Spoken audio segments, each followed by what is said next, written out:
Karena kita kalau di dunia diajarin, yang penting lu dulu, selamatin diri dulu. Dulu sebelum saya kenal Tuhan, ada satu kisah. Saya bersama teman-teman naik satu mobil, kami mau pergi ke party. Zaman dulu kan kalau masih dunia pesta terus ya, disco terus kan. Kami mau ke party ceritanya. Tiba-tiba di perjalanan, kami berlima, keluar api dari dashboard mobil. Duar, ada yang konslet, api keluar. Mobil langsung berhenti, kami kabur dari mobil. Jaket keren saya ketinggalan. Ternyata dari sangat muda saya udah gemar pakai jaket. Jaket gue. Jadi bukannya worry teman saya selamat gak selamat. Saya teriaknya, jaket gue. Bayangin, setengil itu, sebodoh itu.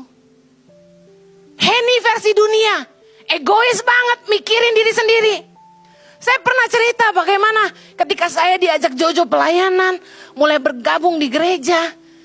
Ya, sifat-sifat Mesir masih nempel dikit. Puasa dong kita. Gereja siapin nasi kotak. Saya udah lihat. Ini kadang-kadang gereja pelit juga ya, nasi kotaknya udah tahu yang datang banyak, siapinnya dikit. Saya buru-buru ngambil 2 biji, taruh di kolong. Ada yang merasa seperti itu enggak? Sifat Mesir masih nempel. Begitu, amin, doa berkat. Saya bilang sama Jojo, pacar yang baik, udah ada 1 di kolong gue, tenang. Yang lain ngambil makanan gak kebagian. Ente, liau-liau lah. Orang lapar semua suruh puasa, bener gak? Bagian terbaik dari ibadah doa puasa adalah makan bersama. Masalahnya gak semua dapat nasi. Suamiku waktu itu masih pacar, ambil itu dari kolong kursi, dua-duanya, bukan dia doang. Ada yang belum dapat.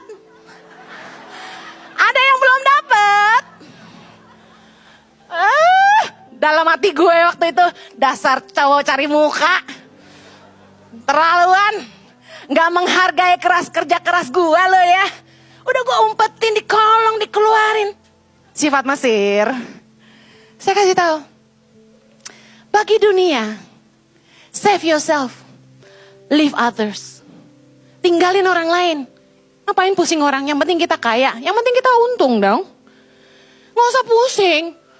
Orang makan jualan kita sakit perut, gak apa-apa, itu nolong mereka kurus. Mikirinnya gue. Yang penting gue, gitu ya. Tapi fisik kerajaan Allah, kita diajarkan untuk gak cari kepentingan diri sendiri. Gak mengejar puji-pujian yang sia-sia.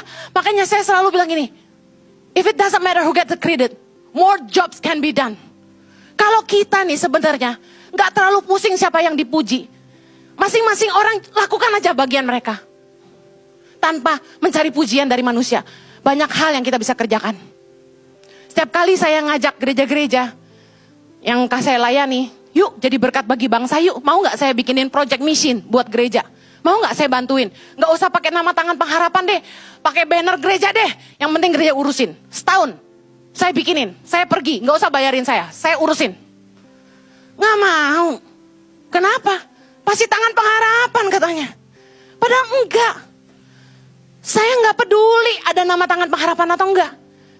Asalkan orang mau bantu anak-anak pedalaman, orang mau kontribusi buat bangsa ini, saya bantuin. Gak peduli pakai banner tangan pengharapan atau enggak. Gak pusing saya. Pernah kami bangun 80 rumah di NTT. Kita gak pakai nama tangan pengharapan. Begitu pemilihan umum, langsung ada stiker-stiker partai dong. Di rumah-rumah yang kita bangun. Kebanyakan orang di dunia yang dicari pujiannya. Yang dicari apa? Kepentingannya. Tapi firman Tuhan mengajarkan yang berbeda. Bahwa budaya kerajaan Allah, kita gak bisa mikirin diri sendiri. Contoh yang saya selalu ambil adalah toilet. Kenapa? Toilet lagi katanya. Karena itu attitude of the heart. Kalau sesuatu yang dilihat orang kamu lakukan dengan baik, itu mencari muka. Tapi di tempat yang orang gak lihat apa yang kamu buat, tapi kamu tetap melakukan apa yang benar, itu sikap hatimu yang sesungguhnya. Itu kemurnianmu. Amen. Ketika kamu peduli, it's not private toilet. It's public toilet.